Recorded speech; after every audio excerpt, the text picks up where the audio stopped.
wabarakatuh. Selamat pagi semuanya, kembali bersama saya Ririn Purwanti dalam pembelajaran Bahasa Indonesia. Pembelajaran Bahasa Indonesia kali ini, kita masih akan berbicara tentang teks laporan hasil observasi. Nah, yang akan kita bahas kali ini adalah ciri kebahasaan teks laporan hasil observasi. Nah, seperti kita lihat di dalam layar, saya sudah menghadirkan peta pikiran atau mind mapping dari ciri kebahasaan teks laporan hasil observasi. Di sini ada 4 kubu. Ada 4 kubu untuk ciri kebahasaan teks laporan hasil observasi. Kita lihat yang pertama, ada frasa nominal dan frasa verbal. Kemudian yang kedua, ada kalimat simpleks dan kalimat kompleks. Yang ketiga, ada kalimat definisi, deskripsi, dan klasifikasi. Serta yang terakhir ada afiksasi. Mari kita bahas satu persatu. Yang pertama, frasa nominal dan frasa verbal. Mungkin kalian bertanya-tanya, apa itu frasa? Nah, kita bahas dulu tentang frasa. Frasa ini adalah satuan gramatikal. Seperti bisa kita lihat di sini, ada yang namanya hierarki subsistem bahasa. Dalam hierarki subsistem bahasa, satuan gramatikal tertinggi adalah wacana. Wacana ini adalah kumpulan beberapa kalimat. Nah, kumpulan beberapa kalimat ini akan membentuk paragraf sehingga membentuk wacana. Kemudian, yang namanya kalimat itu terdiri atas satu atau lebih dari satu klausa. Nah, maka klausa ini setiap yang ada satu subjek dan satu predikat itu adalah satu klausa. Nah, maka setiap satu klausa ini akan membentuk kalimat. Jadi kalimat terdiri atas klausa. Kemudian di sini ada frase atau frasa. Ini adalah gabungan kata. Nah, gabungan kata akan membentuk frasa atau frase. Di sini yang nantinya frasa ini akan membentuk klausa, akan membentuk kalimat. Jadi di sini ada di hierarki keempat. Nah, yang terakhir ada kata. Kata ini adalah satuan gramatikal terkecil dari subsistem bahasa. Nah, itu untuk hierarki bahasa. Lalu apa itu frasa? Mari kita lihat pengertiannya dulu. Frasa adalah gabungan dua kata atau lebih yang tidak melebihi batas fungsi subjek predikat atau bisa disebut bersifat non-predikatif. Maksudnya apa? Nah, di sini maksudnya frasa ini tidak melebihi batas fungsi subjek dan predikat. Ini karena ketika dia terdiri atas dua kata atau lebih, dua kata atau lebih itu tidak dibatasi oleh fungsi subjek dan predikat. Jadi meskipun ada dua kata, tapi dua kata itu tidak dibatasi subjek dan predikat. Kita lihat contohnya supaya kalian bisa lebih mengerti. Kita lihat contohnya dari frasa nominal terlebih dahulu. Frasa nominal ini adalah gabungan kata yang dibentuk dari kata benda. Ya, frasa yang dibentuk dari kata benda. Contohnya, meja itu. Meja adalah kata benda. Ketika ada dua kata meja itu, maka itu menjadi frasa benda atau frasa nominal. Sepeda lipat. Sepeda lipat juga adalah benda. Nah, ketika dia ada dua kata, ada kata sepeda dan ada lipat, disatukan menjadi gabungan kata seperti ini namanya adalah frasa. Frasa benda. Kemudian telapak tangan. Telapak tangan pun sama. Telapak tangan juga terdiri dari dua kata, telapak dan tangan. Tapi meskipun terdiri dari dua kata, itu tidak dibatasi fungsi subjek dan predikat. Tidak menjadi telapaknya subjek, kemudian tangannya predikat. Tidak seperti itu. telapak tangan itu berada pada satu fungsi. Ya, berada pada satu fungsi meskipun terdiri atas dua kata. Nah, dua kata ini terdapat dalam satu fungsi, dia membentuk frasa. Frasa ini bisa menjadi subjek, bisa juga menjadi objek untuk frasa benda. Ya, jadi frasa benda itu bisa menjadi subjek, bisa juga menjadi objek. Kita lihat contohnya. Jika sebagai subjek, contohnya, kita ambil dari frasa sepeda lipat ya. Sepeda lipat sedang populer akhir-akhir ini. Sepeda lipat ini adalah subjek. Sedang populer ialah predikat. Dan akhir-akhir ini adalah keterangan. Sepeda lipat itu terdiri atas dua kata.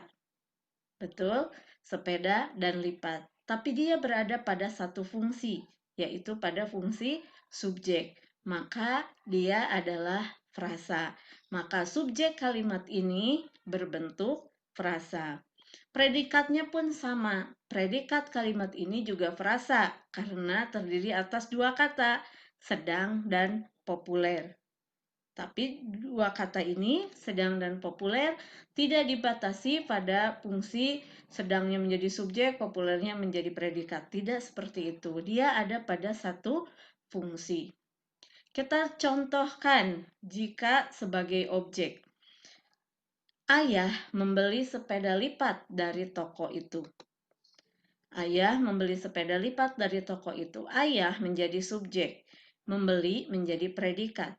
Nah, frasa sepeda lipat itu menjadi objek. Dari toko itu menjadi keterangan. Nah, ini contoh frasa benda. Frasa nominal disebutnya. Kita lanjut ke yang kedua, yaitu frasa verbal. Nah, sama seperti tadi, jika frasa nominal dibentuk dari kata benda, maka frasa verbal ini dibentuk dari kata kerja. Ya, jadi frasa verbal adalah gabungan dua kata atau lebih yang dibentuk dari kata kerja. Tidak melebihi batas fungsi subjek dan predikat, meskipun ada dua kata di sana. Fungsinya untuk frasa kerja ini biasanya menduduki unsur gramatikal sebagai predikat. Contohnya, akan segera ditutup. Akan segera ditutup itu terdiri atas tiga kata. Akan, segera, dan ditutup.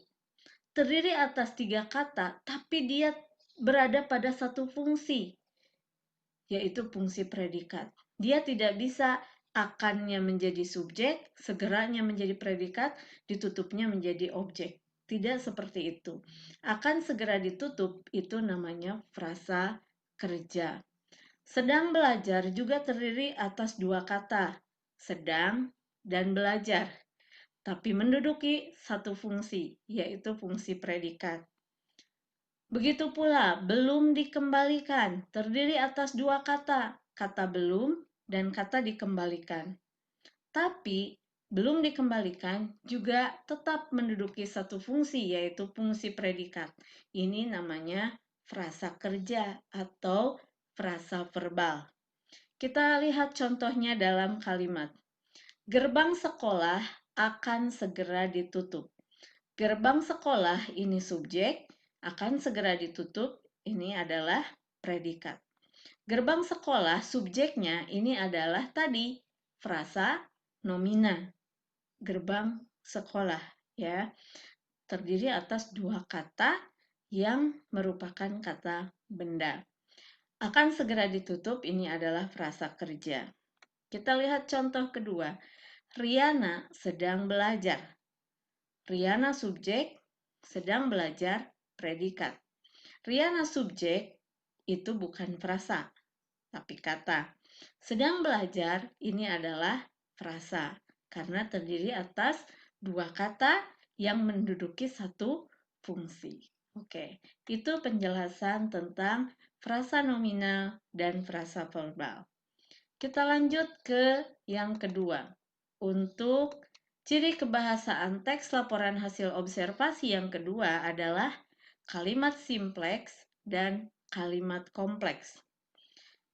Apa itu kalimat simpleks? Mari kita lihat. Kalimat simpleks adalah kalimat yang hanya terdiri dari satu klausa. Nah, tadi di awal saya sudah jelaskan.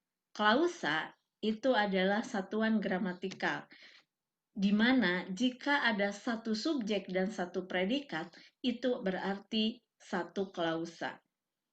Contohnya ini, Riana sedang belajar. Ini satu klausa. Kenapa? Karena ada satu subjek, ada satu predikat.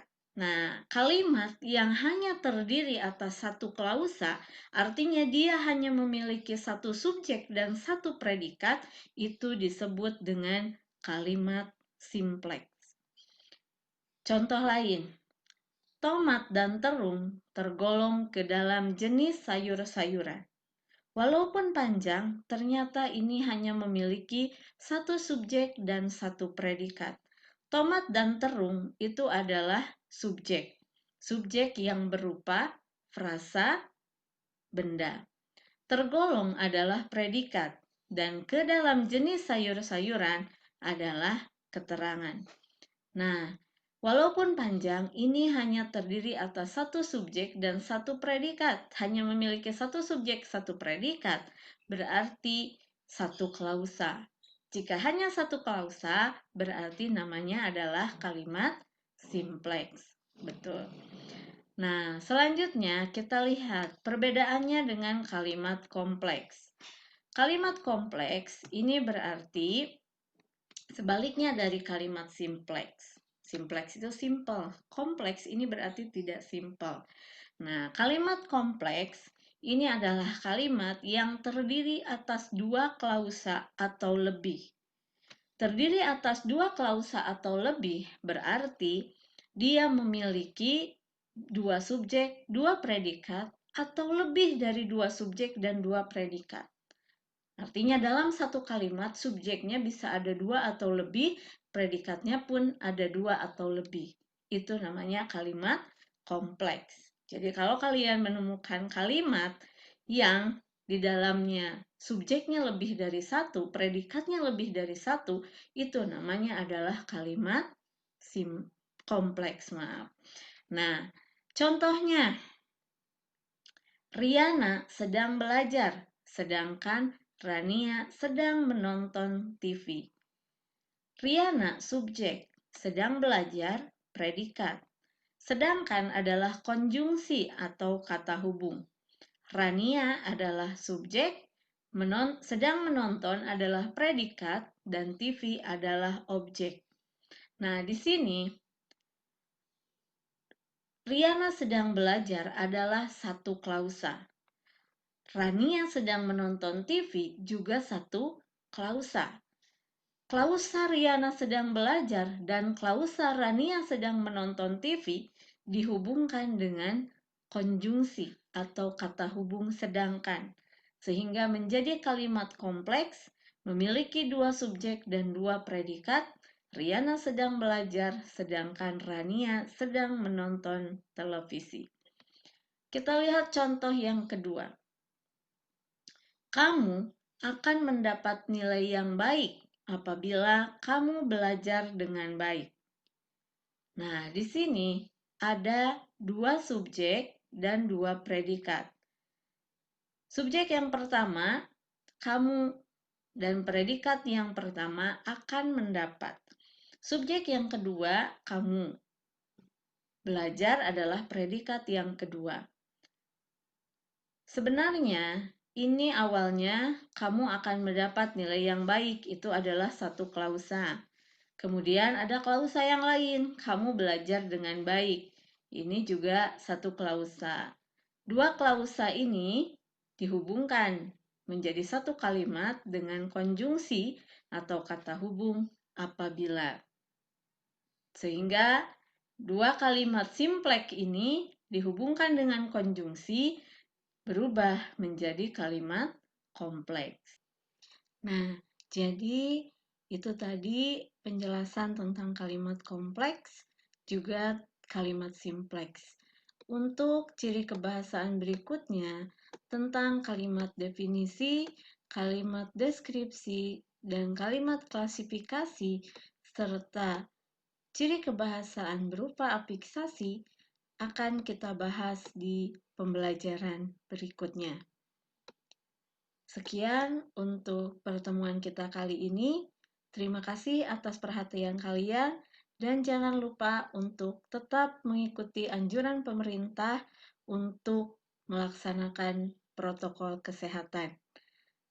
Jaga jarak, selalu cuci tangan, dan jangan lupa memakai masker jika bepergian.